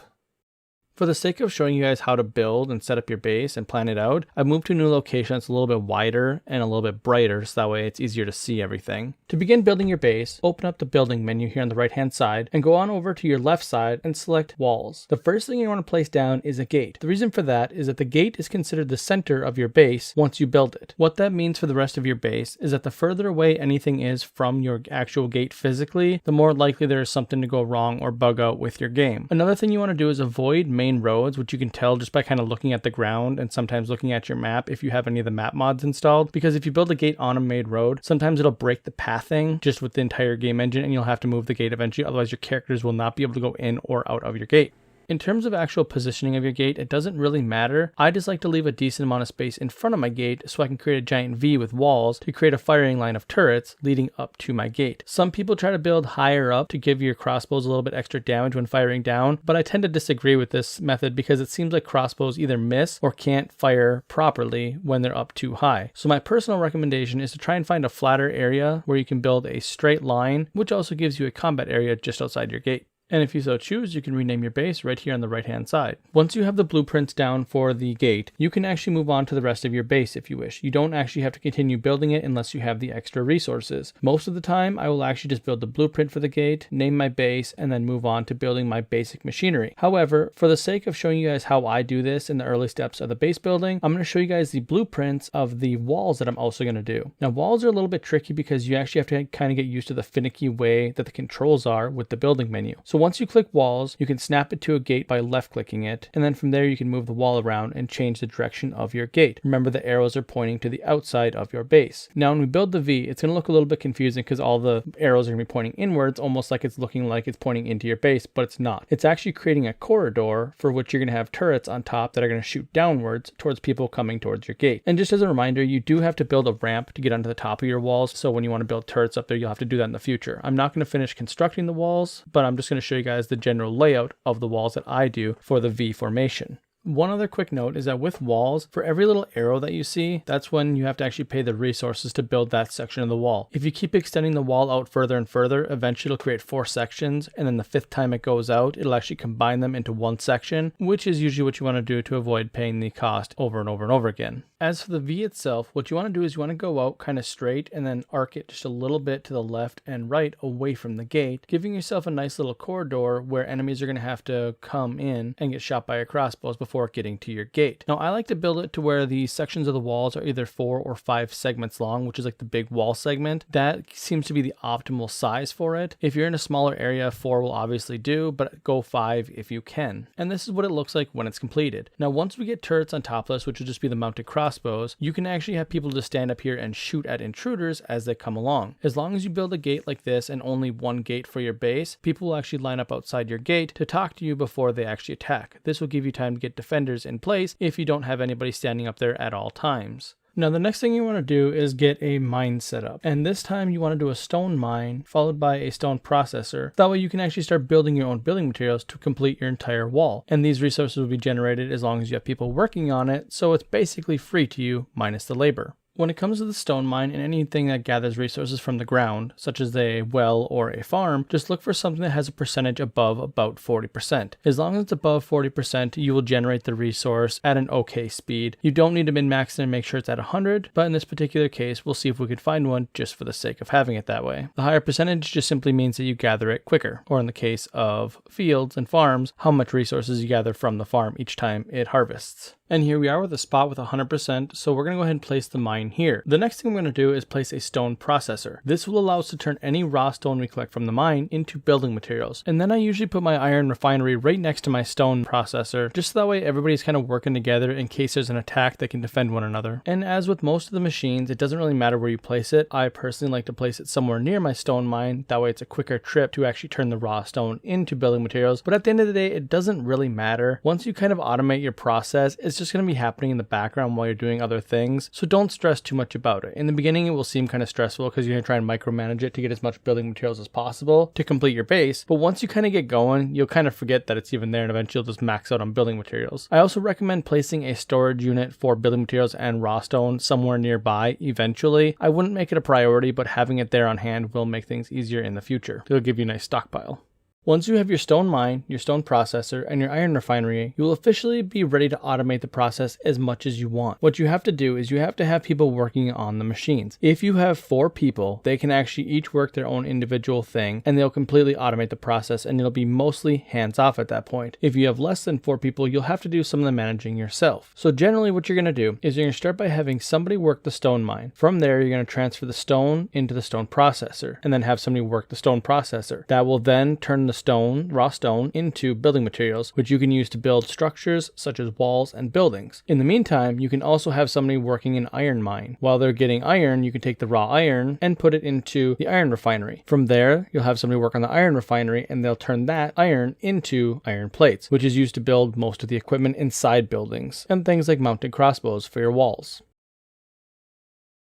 Now that I've shown you guys a couple of the general ideas of what you want to be doing, I want to actually go into showing you guys an example of a base that I have personally used in one of my campaigns on my channel. So here we have what I like to joke around as the Millennium Falcon base. So as you can see, instead of using the V formation for the gate entrance, I actually used the straight lines. This is why I recommend against it. I actually used it extensively in this playthrough and I didn't like the outcome of it. I found that previously when I had used the V formation, it was far more effective at taking down enemies than this straight pattern that leads all the way up to the gate. So in this particular case, I want to say that I have tried it both ways very extensively and the V works out better. With this particular base, I was going for a very compact and very large structure base, and it works really good once you have a whole bunch of research done, but you can't quite do this in the early game because you don't have all these buildings unlocked. So let me just kind of give you a rundown of how I set up the base, just to kind of give you guys an idea of what I would do on a general playthrough. In this particular case, in the bottom right corner, I set up all my machines outside my main walls. The small walls you see kind of bordering everything was actually something I did at the very end of my playthrough just to stop some cannibals from coming in and killing my workers when I wasn't paying attention. Right next to my machines is the stone mine, and then just above that is a small farm to produce cloth to create armor. Now in this particular base, I don't have a crop for food because I didn't need it. Just inside the walls, I actually have a bunch of storage containers just sitting out and about. You don't have to do it this way. If you want, you can actually put the storage containers inside buildings. I just find it that it's a little bit easier to access your storage containers when they're outside of walls. This way I don't need to take a character inside a building just to see the actual storage containers. I can just access them from outside. Now this base was organized very well. In the top area, I actually had a prison. It's all just jail cells from beginning to end, and on top of that I have windmills. This generates the electricity for the few buildings that need it, and that's about it. There was really nothing else in this building. The building in the back middle is actually where I have a bunch of beds laid out and some storage for some special characters and some tables and whatnot to allow people just to sit down. This is effectively a medic building and a residential building. And then the building on the left hand side was my crafting station building. I had all my different crafting stations inside there, and again on top I had some more windmills to generate a little bit more electricities. The two big towers were completely empty except for crossbows on top to add some added defense to the back of my base and the sides. Now you do not have to have defense on the back or sides of your base. Like I said, as long as you only have one gate, they will always go to your gate first. They will never attack the walls unless the game is bugging out. The only thing this does is it allows my people to shoot at people from the sides and the back before they ever get to the gate. And you don't have to have massive buildings to do that. Any of the buildings that you build crossbows on top of will work, including just walls. You can just do walls around your base and put crossbows back there, and people will use those to shoot intruders. Now in the beginning, you're not going to have buildings that are massive like this. Like these buildings are actually very, very large compared to the ones you're going to start off with. Even if you research the medium building shells, the biggest buildings are still going to be a little bit smaller than these. So one thing I do want to recommend is try and go for getting a compact base layout that you enjoy the aesthetics of. The one thing I see a lot of people do is try to min-max their base to make the space perfectly optimized. You're going to stress yourself out doing that, and what I would recommend is instead of worrying about trying to do something like I did here where it's super compact, just give yourself some free room to where your characters can move around without getting stuck in walls and everything, and make sure it looks pleasing to you. Make sure you can get to your storage building nicely. If it's close by your crafting stations, then you don't have to run back super far away and things like that. You don't want your base to be complicated because honestly, Kenshi's game engine is very old. It will struggle a little bit to keep up with you if you make it very large or very complex. So generally keep it simple. A couple buildings for some beds and some storage, a couple buildings for crafting. Maybe if you get prisoner cages, do that. Prisoner cages do not have to be inside. You can keep them outside, so you don't even need a building for that. And you don't actually need guard towers at all. The basic necessities for your base are simply a couple beds to heal people up and some storage. Everything else is just kind of bonus. So while I could sit here and talk about a whole bunch of advanced tips and that, I don't really think it's worth your time. I think it's better you just get out there and start building. Like I said, you're gonna screw up many times over, and don't worry about it. The whole reason why I taught you to build the processors and the refineries right off the bat is that's basically an unlimited supply of building materials. So if you screw up, the only thing you're wasting is a little bit of time. Build some stuff. If you don't like it, disassemble it and rebuild it. Now I have a whole bunch of other tips that I want to give you guys, and I think this video has actually gone on too long. So I'm gonna leave you guys with just a couple short tips here just to kind of get you out into the game. 1, make sure you're having fun building your base. If you are stressing out, stop building your base and go find something else to do. I have played Kenshi a lot, and one of the big things with Kenshi is that the game can be very buggy. Between trying to change the elevation of your buildings to the orientation of your buildings, it can be very stressful, especially when you place something down wrong and you don't realize it until the end. Don't stress out. What I recommend you do is you save before you build each building. Once you built the building, take a look at it, make sure it works properly, and then if it does, great, you can move on. If you don't like it, reload your game, and all you did is just backtrack a little bit before you wasted your time building the structure. And tip number 2 is get used to dealing with the machines. This sounds stupid, but honestly there's a little bit of a learning curve of dealing with the machines and the crafting in this game. You know, it makes sense when you just have your character automatically doing it. It's very easy to forget that they were supposed to be doing something else first. Like oftentimes people will have somebody working on their iron refinery but nobody collecting iron ore, so you end up just having a character standing around for 36 in-game hours doing absolutely nothing. So occasionally check all your machines, check all your people, make sure they're doing stuff. What you can do is you can assign people multiple jobs, and if they can't do the top one, they'll move down the list. But I recommend against doing that most of the time because sometimes Kenshi's game engine will bug out and they won't do anything because they're not sure what they're supposed to be doing. And that's just the nature of an old game engine. And the third and final thing is, I know I said we're supposed to be creating a fully self-sustainable base here,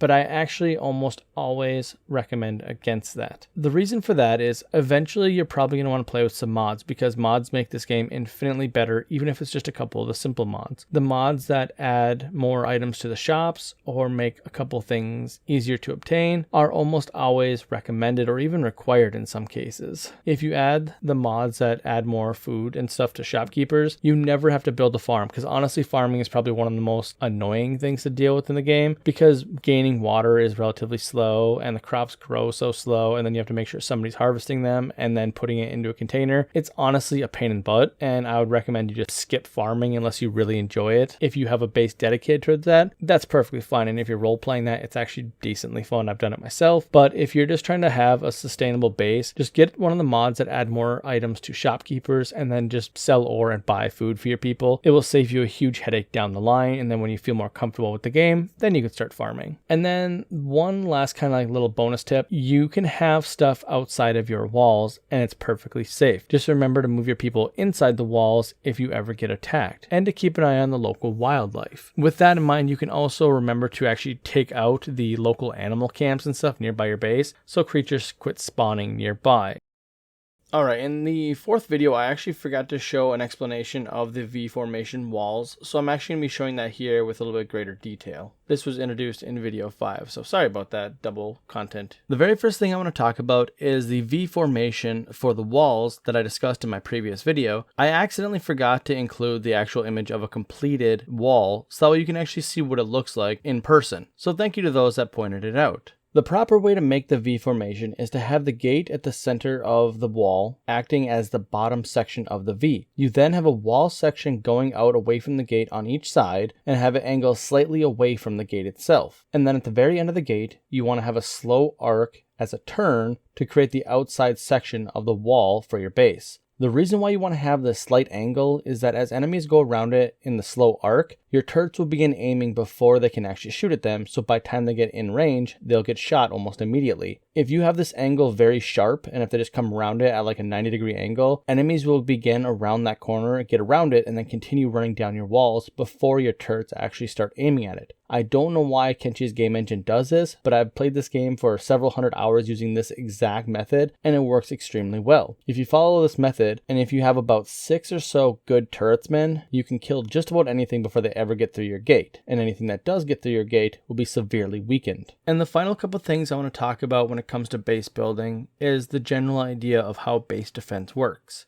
Generally, base defense comes in a couple phases. First, you'll get a warning saying that something's coming to visit your base, but you won't recognize what they mean by just their generic names usually. Unless it says that it's a raid, then you know it's going to be a combat encounter. Usually after you get the warning, it will take a day or so for whatever encounter it is to get to your base. Once it's there, they'll generally try and talk to you, and then you'll have a chance to essentially tell them to piss off, or you can attack them. More often than not, I recommend if you think they're going to be hostile, just have your crossbows open fire immediately. Your crossbows will do heavy work against them if they're unprepared. Once they start attacking your base, they're going to go straight for your gate. As long as you only have one gate set up, they will go straight for that gate and attempt to tear it down. While that's going on, what you want to do is you want to have people inside your gate trying to repair the gate. While they are trying to repair the gate, some of your people will be hit by the crossbows. It's just a part of the way Kenshi works with their accuracy and the ranged weapon firing. As a general rule of thumb, just kind of ignore the fact that your people are getting hit by your own ranged weapons and your turrets. It's just part of Kenshi, and eventually your people will stop shooting each other, but it takes quite a long time, so it's better just to accept that it's going to happen. Now, while your people are repairing the gates, they generally won't get hit from outside the gate, but there are the occasional enemies that will swing just magically through the gate and hit your people, so make sure you're keeping an eye on the people that are trying to repair the gate. While this is going on, what I usually recommend is that you have at least a couple of beds nearby, preferably in a building that's pretty dang close, that you can haul off anybody that gets hurt right to it so they don't die. If you have somebody do that, along with a small collection of medical supplies, you can heal them and get them into bed immediately, and they'll be back on their feet in a day or two. And then once one thing people seem to forget about or people don't know about is that you can actually hire mercenaries in town to protect your base. If you do this, they are usually extremely effective for their region. Most mercenaries are a tier above the current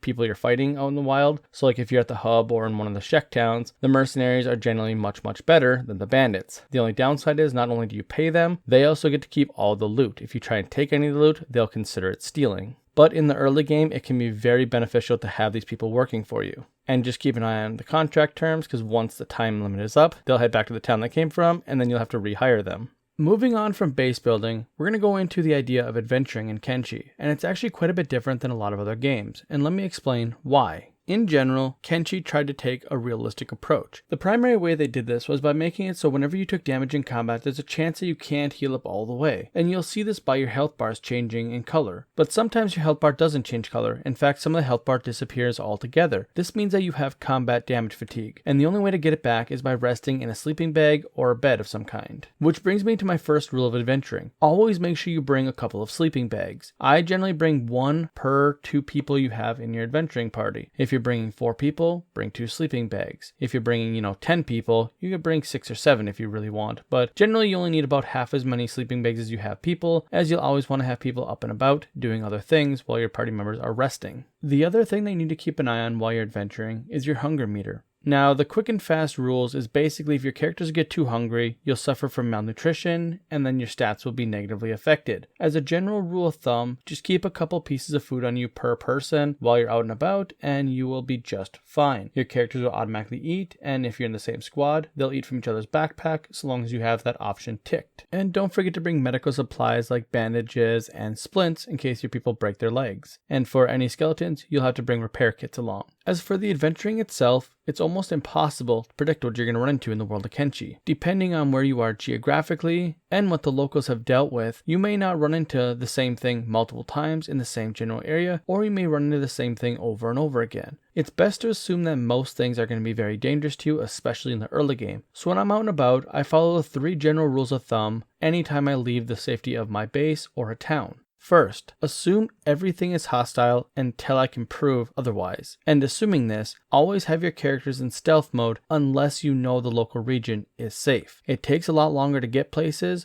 but you usually end up getting there safer, and things usually cannot sneak up on you. Plus, this will also train your stealth skill anytime you pass by a friendly, or just happen to pass by some enemies that don't notice you. The second rule is to never fast forward unless I know the region is safe. This means you have to pause the game frequently and take a look around with a camera to ensure that there's no bad guys in the local area. It's very easy to overlook bad guys, so unless you're really used to doing this, I would almost never speed up game time while adventuring around. It's just not worth being ambushed when you could have easily avoided it. The third and final rule to go by when you're adventuring is actually a 2-part rule. The first part is to have fun, enjoy it, and make sure you're taking your time. That way you can enjoy the weird, wonderful world of Kenshi. The landscape is beautiful and there's a lot of really cool things to discover, and if you're rushing it, you're going to miss out on a lot of really cool things that Kenshi has to offer. The second part of the rule is the more serious part, and this is to not fight enemies unless you have to when you're out adventuring. Now you can pick a fight with anything you want, whenever you want, when you have a base nearby or a town, because you can always run away or get to town or have somebody come rescue your people if you get taken out. But if you're just out adventuring and you're far from base or town or in an area you don't know, it is not worth having a bunch of party members go down, or potentially all of them, and then losing some of your team or all of them because you were in a fight that was way over your head. There's a lot of strange creatures in Kenshi that could just take out a party, especially an early game party, and you just don't know until you learn the game better. And even then, sometimes things can take you by surprise. So when you're out adventuring, don't look for fights. Instead, avoid them as much as possible and come back and take on the fights when you're more prepared specifically for that fight. Another important part of adventuring is the gear you're wearing. Now, I want to be very clear about this. Do not worry about what weapon or what armor you have equipped. As I said in my past videos, focus on what you think looks good and what you enjoy having your characters wear. At the end of the day, the stat penalties and everything are not going to be so bad that it will hinder you in your game. Just enjoy what your characters look like. If you don't like it, change up their look. Find something you enjoy. That's the best way to do your armor and your weapons. What I'm talking about is the backpacks that you're wearing. Backpacks are a very important important part of Kenshi, especially adventuring, and many of the backpacks are designed for a very specific purpose in mind, and if you're wearing the wrong one at the wrong time, you could find yourself in a lot of trouble because they actually have some penalties for wearing them. There are quite a few different backpacks in the game, and honestly, there's only 6 that I consider to be primary ones because the rest are very specific in their purpose, or they're kind of hard to find, so you won't really run into them all that often. Before I talk about any specific backpack, I'm going to talk about the different modifiers that happen for wearing backpacks in general. All backpacks affect the same general stats, but just to different degrees. Now, the primary thing you're going to look for in backpacks is the encumbrance reduction. This number indicates what type of weight reduction items get when they're placed inside the bag. Any item inside either of these 2 bags will have their weight reduced by 50%. And if you were to remove that item from the bag and place it in your normal inventory, it would regain its normal weight. It only counts while inside the bag. Other than the encumbrance reduction, the only other benefit that backpacks give is the extra inventory space. Now, the penalties for wearing a backpack are pretty substantial depending on the backpack you're wearing. The combat skill bonus penalty is a direct negative to all of your combat skills, offensive, defensive, and your weapon skills themselves. So it's almost like a compounding negative effect on your stats. This is really bad if you're wearing a trader's backpack or a large backpack that has a really large modifier or a really large negative. It will make it to where your characters are very ineffective in combat while wearing said backpack. The rest of the penalties are direct multipliers to your base skills: athletics, combat speed, stealth, and dodge. Athletics is pretty straightforward. It's a simple reduction or modifier to your base speed of running around the game world. Combat speed is the same thing, except for it takes place only when you're in combat. And the final 2 penalties are your stealth skill and your dodge skill that will take a hit for wearing a backpack.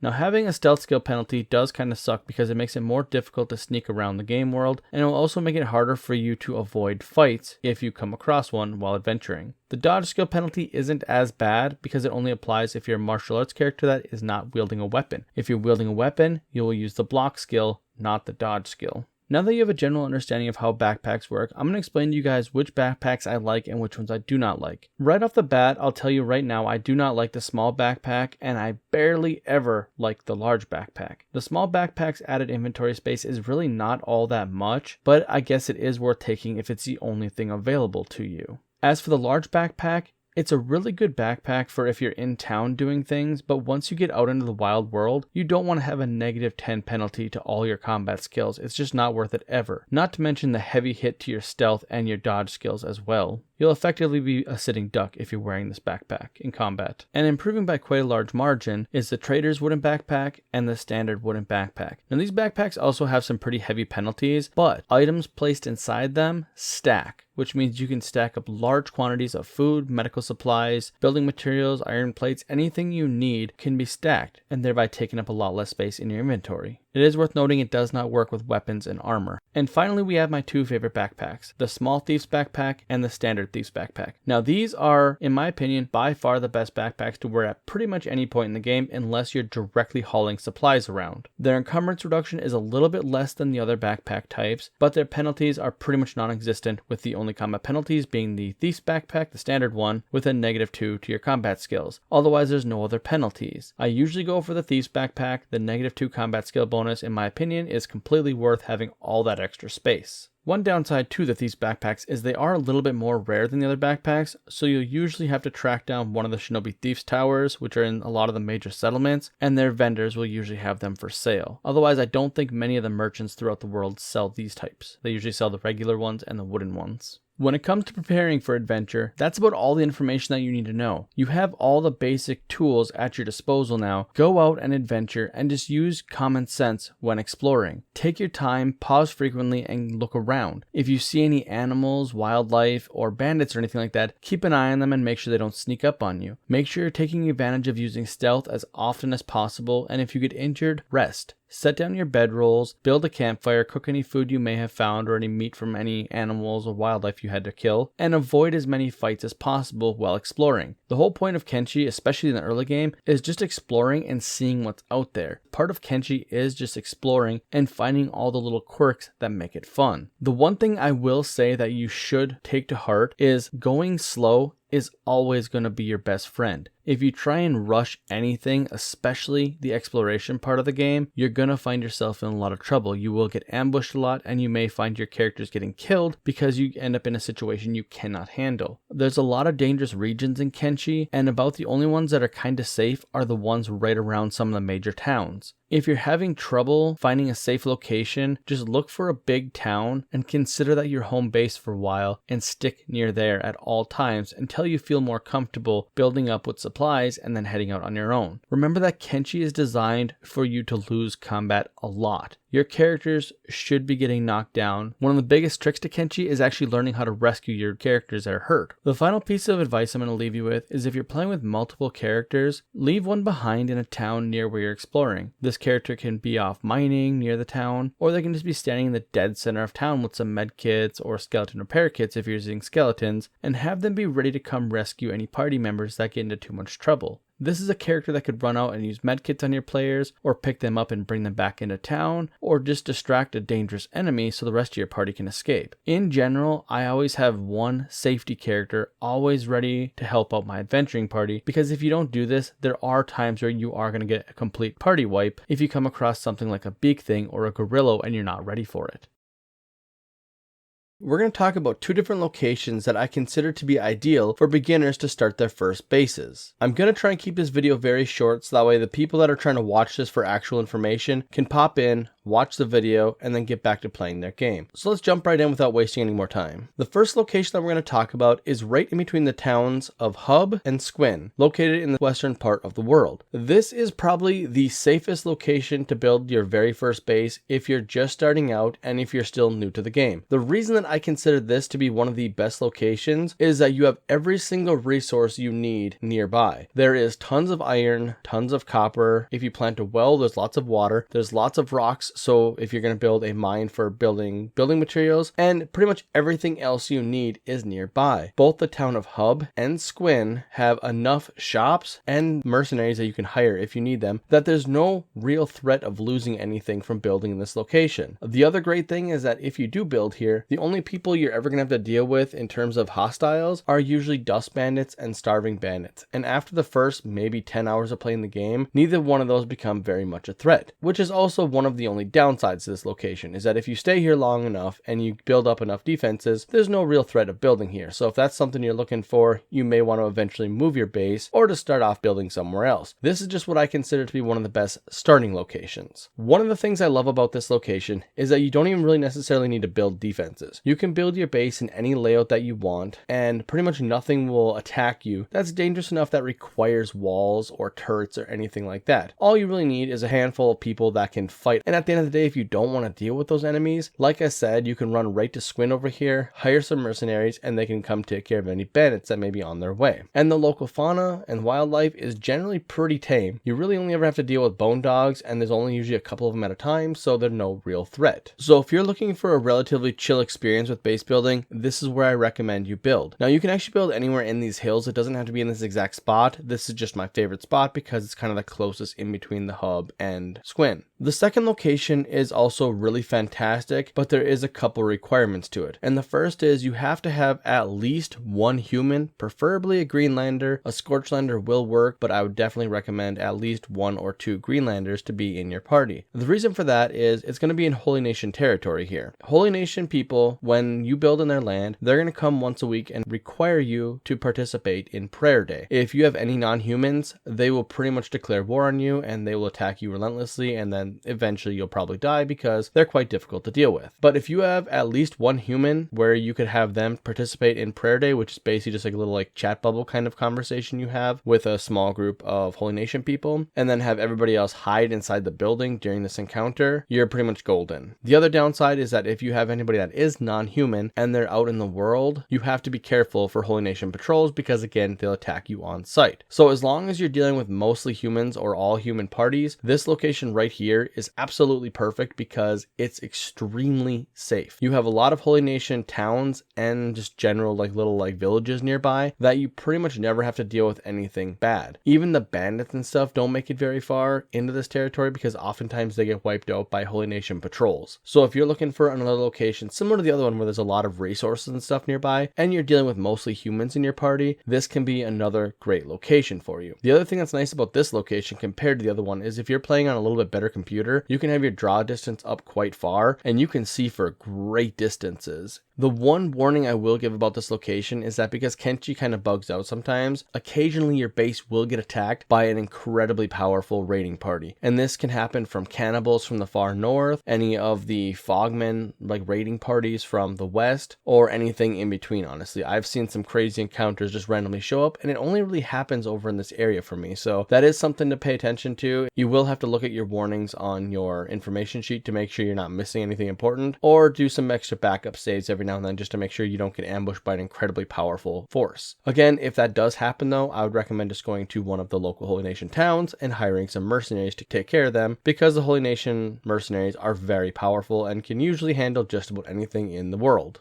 Now, just a couple of parting notes before I end this video. As I've said in previous videos in this series, there is no perfect location to build. Every single person has a different idea of what they want for their base, so honestly, I recommend you look around for a location that suits what you want. The reason why I posted these two locations is that I wanted to give new players an idea of where they can build and safely build up their base, including doing the research needed to build other buildings and other infrastructure for your bases. If you're a new player, it's generally a good idea to find a place like this where you can build and do your research and get money and resources and whatnot slowly at your own pace while you learn the game. A lot of other locations in the game world have a lot of very difficult things to deal with. Either some of the local bandits or some of the local, monsters and stuff can really ruin your base building experience if you're constantly being attacked by something strong. In these locations, even if you're attacked frequently, it's going to be by weak things that you can usually deal with. If you guys have any other questions or comments, or if you guys know of other good locations, please leave comments down below to help any new players that watch this video and just want some ideas of where to build. And that's going to do it for the beginner's guide. Now, I had more stuff I wanted to originally put in it, but honestly, after a while, it gets really hard to make a video around small amounts of content, aside from it just being little tidbits here and there. So what I'm going to say is this: if you have any more questions, please leave them in the comments below, and I will do my absolute best to answer them. I want to make sure that I can help out beginners as much as possible and let them know that this video is extremely relevant in 2023 and beyond. So I might even have to release this video in the future with an updated title and stuff, because people keep thinking that the videos are outdated because of the date. I put the date on there to help YouTube help with the algorithm and to help new players find a guide that's brand new to that year that they're playing it in. So just make sure you do me a favor, and if you've watched this video, if you like the guide and everything, leave a like, leave some comments. Anything you guys do will actually help the algorithm pick this video up and show it to more people so they can learn more things. Thank you guys all very much. Have a great one, and I'll see you in the next one. And don't forget to subscribe if you haven't already.